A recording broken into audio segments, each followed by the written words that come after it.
Today we have Vietnam veteran Gary Jensen's interview conducted by Billy Frazier, who is a senior at Ridgeview. In Gary's interview, you will hear about his time in the Navy aboard various submarines. He spent a total of 18 months beneath the water's surface, and once a week he received a 15-word message from home. But being that he was in the depths of the sea on a nuclear submarine, he wasn't able to respond back to family at home. I hope that you enjoy hearing about this and Gary's other experiences in the Navy. My name is Billy Frazier, and I am a senior at Ridgeview High School.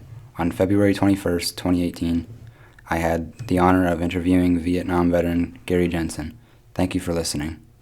I'm Gary Jensen. I joined the military when I was 20 years old.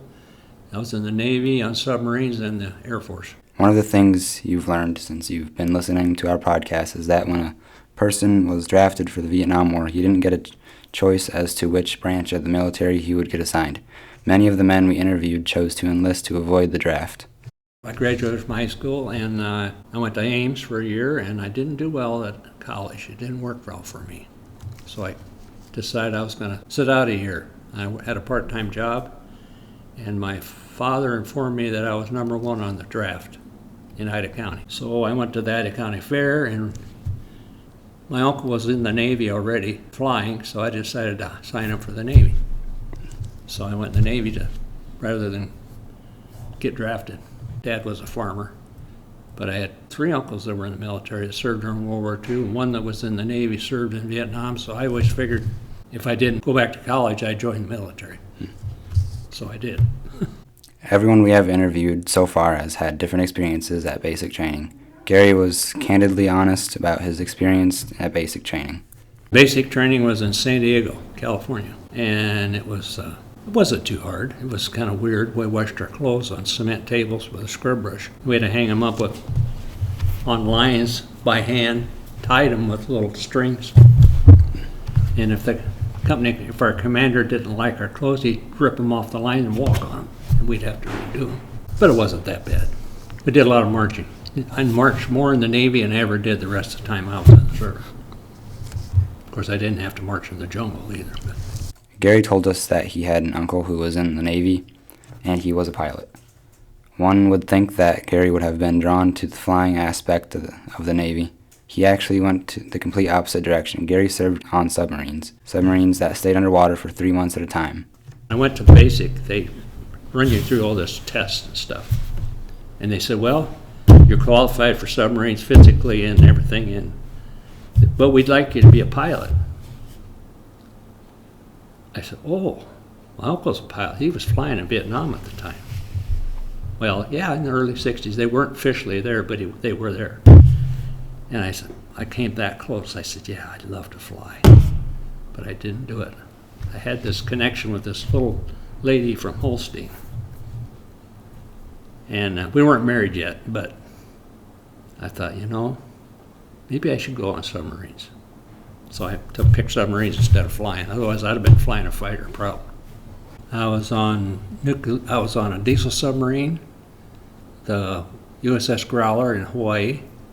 It was a guided missile submarine, and we patrolled off the coast of Russia in the Bering Sea. Carried 2 nuclear warhead missiles. And then from there I went to nuclear power school in Idaho and California, and I was a reactor operator on a nuclear fast attack out of San Diego. And then they had new construction in Connecticut, and I signed up for Polaris missile submarines. We went to Connecticut, and I was on the USS Will Rogers. And I was on there for the time it started until it was completed, and I made 6 patrols. And a patrol on that submarine was 3 months underwater. 3 months underwater, then we'd come back to the States for 3 months, and then we'd go back for 3 months. I did that for 6 patrols. Then I got out, joined the Air National Guard. What can you possibly do on a submarine for 3 months? Busy. Luckily, you had a lot to do. But you didn't see anything, you didn't go anywhere, you were underwater the whole time. I worked on interior communication systems, remote control systems, automatic course and depth control system, which we could set a course and a depth for the submarine, it would go by itself. Well, you have people sitting there, but it went by itself. And we always had things to work on. We had movies at night. We ate very well. Food was fantastic on a submarine. Played cards, watched movies, did courses. There was always training. When you're on a submarine, you have to get qualified to be on submarines. If you don't get qualified, then you're off. You have to go to the regular Navy. So you get qualified, so you spend a lot of time training. You have to learn the submarine from one end to the other. All the major systems, the water system, the steam system, the plumbing system, all the major components, every compartment, you have to learn where all the emergency things are at. And it takes about 6 to 9 months to get trained, to get qualified. And when you're ready, you walk through the submarine. They take you from the nose, the front torpedo room, to the stern. And you go through with the engineer, and he asks you questions. Then you go through with the chief of the boat, who's the chief, the highest ranked enlisted man. You go through with him. He asks you questions. And if you pass, then you get your submarine dolphins, which is a pin that you wear on your uniform. While on the submarines, Gary would be with anywhere from 85 guys on the diesel sub to up to 120 guys on the missile sub. Like so many we have interviewed, Gary commented on the camaraderie among his peers. I remember the submarines was very good. I enjoyed it, but I was gone all the time. The camaraderie, we were like a family. I mean, everybody, there was enlisted and there was officers, but everybody you had to get along. If you're out at sea for 3 months underwater, if you don't get along, you shouldn't be there. So it was a very close-knit group. I enjoyed that, I really did. Same way in the Air National Guard. We were a pretty close-knit group up there, too. I worked at Sioux City. As Gary said, he was on the submarine for 3 months, then off for 3 months. What was it like to be off the submarine for 3 months? When we came home off of patrol, I always had 2 or 3 little girls wanting to know where Daddy's been. And then I was home for 3 months, but during that time frame, you could take leave. We'd come back to Iowa. We'd take mini vacations, and then I had to train. There was training. You did training while you were home. And then you go back over to the submarine. Submarine was stationed in Spain. We flew over from Connecticut. We flew to Spain, and then there was 2 crews. There was a blue crew and a gold crew.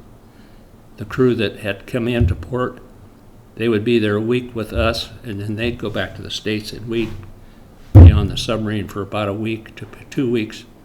And then we'd go to sea for 3 months. The equipment that I worked on submarines, there was always training. There was continuous training all the time. Floating around in a submarine for 3 months at a time, how hard can it be? It wasn't always uneventful. Gary shared one of his scariest times on the sub. There was a few scary things. There was one time when I was on the diesel missile submarine out of Hawaii. We went to the Bering Sea, like I said. We were gone for 3 months also. We had been up there about 2 weeks, and there was a pretty good-sized storm hit, and a Russian destroyer found us, heard us, and they tried to depth charge us. Dropped explosive in the water. We were close to the ice shelf. We went under the ice and stayed there for 14 hours before our batteries were getting low, so we had to come out. And luckily, when we came out, there was a huge storm, and the Russian destroyer was gone. And we spent a whole day trying to charge our batteries back up. It was so rough that we had to surface and run the diesel generators on the surface to get our batteries charged up. That was kind of scary. Remember, Gary was 20 years old when he enlisted in the Navy. What did his parents think about him enlisting? Well, they were too happy that I didn't go back to Iowa State, first of all. But my father kind of knew that wasn't going to happen. So when I joined the Navy, they were a little apprehensive, but they never came over to see us in Hawaii, but they came to Connecticut, and I took my dad aboard the nuclear submarine. He was impressed. He couldn't believe, he'd never seen anything like that. I still think it was the best thing I ever did, was join the military. I think young people nowadays should serve 18 months to 2 years somewhere doing something. I don't care if it's military or there's other things that people could do. I think it's a good thing. It's a good way to grow up. It made me grow up. I was kind of a goof off when I was in school.